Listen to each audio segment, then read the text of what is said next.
Hi there guys, how's it going? So Kingdom Hearts' community team just had one of their mobile streams in which they showed off some of the current features of Kingdom Hearts Unicross and some of the upcoming ones in version 3.0. So a few things I want to talk about. Really quickly, they went over just like the survey and how many responses they got. They said they got about 60,000 responses, which is a pretty significant size of the population of, the active players of this game. I'd say roughly half the players of this game responded to the survey, so it's pretty decent odds, I think. It'll take them quite a while to pass through all that and pass on the relevant information to the JP developers, so hopefully we can see something about that soon. They did make reference to the fact that the tickets, the silver tickets, were one of the most requested things to have changed, as in the rewards coming out. Like a lot of people said, Tier 3 tickets need to be gone from... Tier 3 fairies need to be removed from silver tickets, and like Glacier directly mentioned, that was one of the things she had in bold in her report. I'm assuming she writes some sort of report to pass on to the JP developers, and potentially they take notice from there. They did show off a little bit of Classic Kingdom, which was kind of interesting. Obviously, that's a feature exclusive to version 3.0, which, if you guys aren't aware, there effectively are two versions of the games at least two versions of the games at all times. There's the public one that we all get to play on, and the developers one, which is at least a couple weeks ahead. So they were playing on a version that was already at version 3.0.0.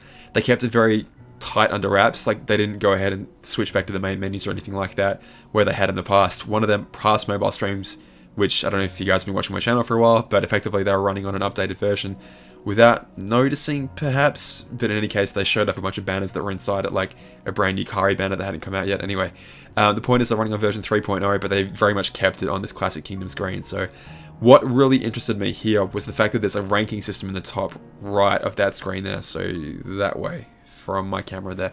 So the very top right of that, you can see a little ranking system. So it has the same sort of goals that like a high score challenge might, but they do seem to vary between the different mini games, which really, really interested me. I don't know if that's, again, not final and they're sort of testing out, I don't know. I really don't know.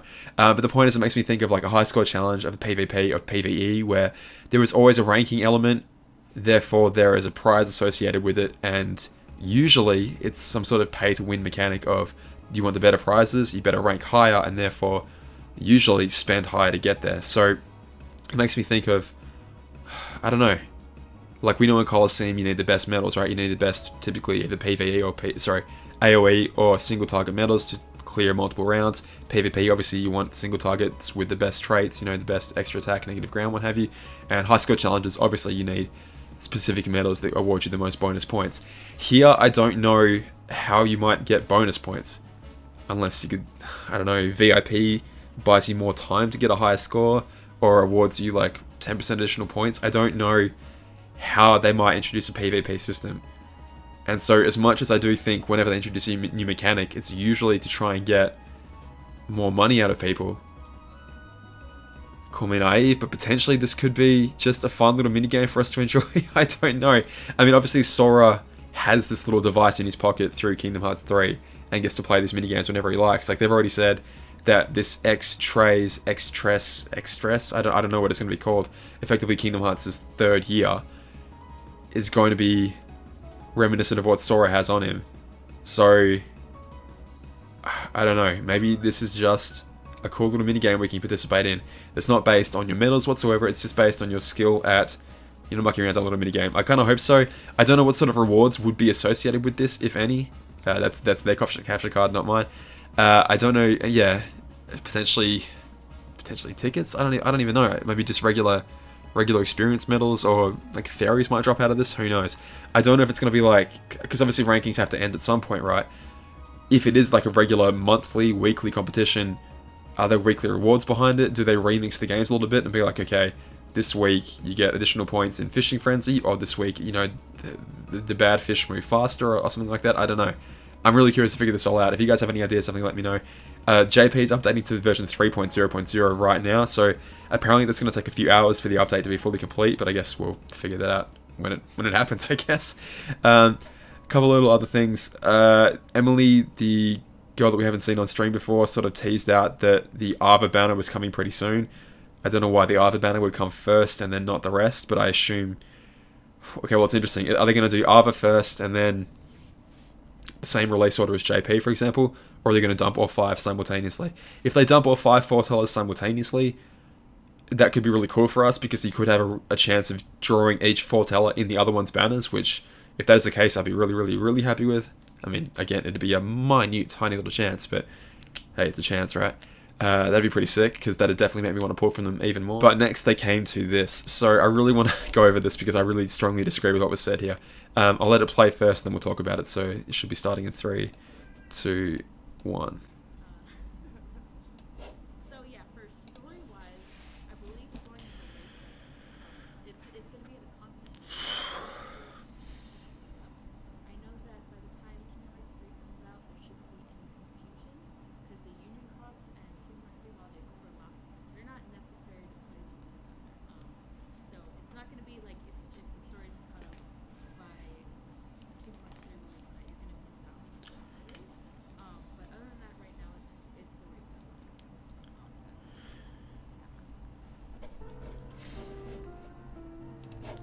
Okay, so effectively what they've said right there is that as far as Glacier knows, at the rate at which we get new story updates will stay consistent with what it's been so far, as in one every month, and therefore will perpetually be 4 to 5 months behind the JP version.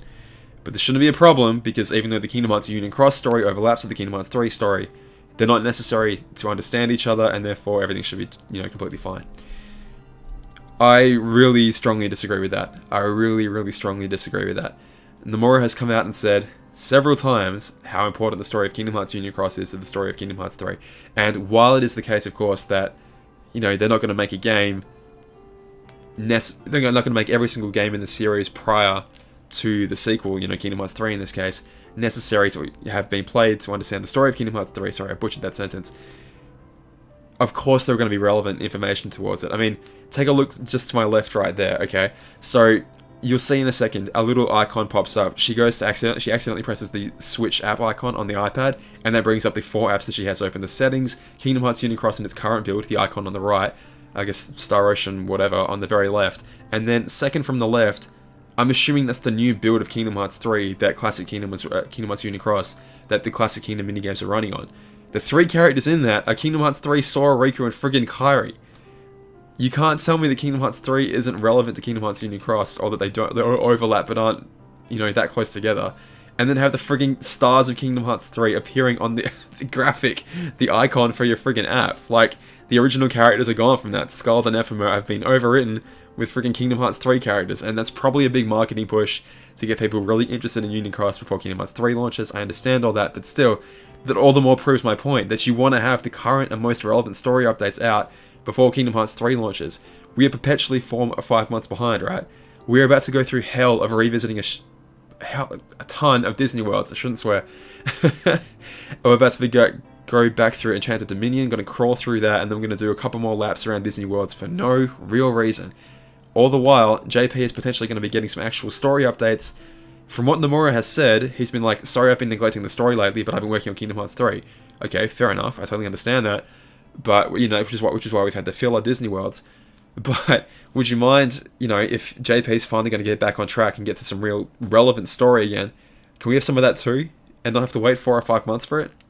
We live in this interconnected world more so than ever nowadays, where, people game companies release their games as much as they can simultaneously around the world at the same time because of how prevalent, spoilers are, and how people are so hungry for information that they'll kind of ruin it for themselves by chasing out information wherever it may appear. I mean, people post translations for all the quests hours, if that, after they go live in JP. There's no, the excuse of, it takes however much time to actually translate, that should never have ever been an excuse. We got behind because the game launched however many months after it did in the JP version. That should have been it. There's no, it takes long to translate. The summer quests should be a perfect example of that. The fact that they came out, a few hours, like 16 at the absolute most hours after they did, in our version, after they did in the Japanese version, fully translated. Somehow, by some miracle, they managed to get them all translated in time. As if it's like they go live in JP and then the global version gets them and has to scramble to translate it before they go live. No, everything's given to them weeks and weeks in advance. That doesn't make any sense. Somehow it takes them a long time to translate them, like they weren't immediately given to them. The story scenario was finalized in JP, probably written in multiple languages, and then, obviously I don't know this, but it's like, come on. It's not like they're having to rush it out. Now, I'm not directly blaming the community members for this, because it's like, how can I put this? If I was in the marketing department for like a Toyota or something, I wouldn't expect to know the nitty gritty about, exactly how the car works, for example. I wouldn't be able to tell you, exactly how well the engine runs, but I would know enough to sort of get by in a conversation and sort of hold my own without immediately giving it away that I didn't really know what I was talking about. Obviously, they're employees of Square Enix. They're not like, oh, you're Kingdom Hearts fans, we'll give you a job. It's not that at all. They're employees of Square Enix because, you've got marketing backgrounds or community backgrounds or whatever. But it's like, it's kind of frustrating to see that when they, again, not trying to be insulting here, but it seems very clear that they haven't played other games in the Kingdom Hearts series, when they mispronounce the names of the characters, which would make sense if you've never heard them spoken before, because you've never played the games before. Again, it's not like they haven't played games, whatever. It's more like, well, okay, I wouldn't necessarily expect them to, just because they're in their position. I wouldn't expect them to. I would like them to, obviously, and I'm not saying all of them don't. I assume some people in the community development team have played the games before and are probably big fans, but obviously not all of them are, clearly. So when they go ahead and say sort of statements like that have no emphasis behind them, or just because they've heard it from the grapevine along somewhere else in the team have told them that, oh, it'll be fine, the story will be caught up, they won't really need to have played the story to get into Kingdom Hearts 3. I don't know, it's kind of annoying to hear. It's like, Ven is showing up in Kingdom Hearts Union Cross, okay? That's not an accident. He's obviously going to be very, very relevant in Kingdom Hearts 3, so if things are happening to him as the story of Kingdom Hearts Union Cross goes forward in the next 4 or 5 months, that's going to be very, very relevant to players of Kingdom Hearts 3. And if the Japanese, audience gets to experience all that, and then we're sitting here going, I wish we could have that as well, but we have to, read the fan translations for it. I don't know, that kind of sucks. Again, try not to sound too entitled here, but like, that does kind of suck. And you could make the argument, oh, well, he's not super relevant. It's only Ven, it's only Lauriam appearing. Why should that matter if the game's all set in the past? Well, that's if you even buy that the game's all set in the past. I mean, Crackpot Damo over here is thinking that, well, this isn't necessarily in the past, and potentially good old Ven's heart was attached to Sora. Sora goes into the dream world. Potentially that heart gets separated and wanders off somewhere, ends up in this dream world version of Kingdom Hearts Union Cross. It's a whole thing. I'll get the video out one day, I promise. There it is right there, for example. That's where the icon popped up on their screen, because she accidentally pulled up from the bottom instead of pulling down from the top, which I don't even know why she wanted to do. Maybe she wanted to save the time, but who knows. Anyway, guys, I think I might leave you with it there before I start rambling too much more. Again, I'm not trying to direct any hate towards the community team. Again, they're just doing their best after what must be a really long PAX, and, trying to run a stream for a game that, I've got a bunch of lunatics commenting along with them. 3,000 odd people were in the stream.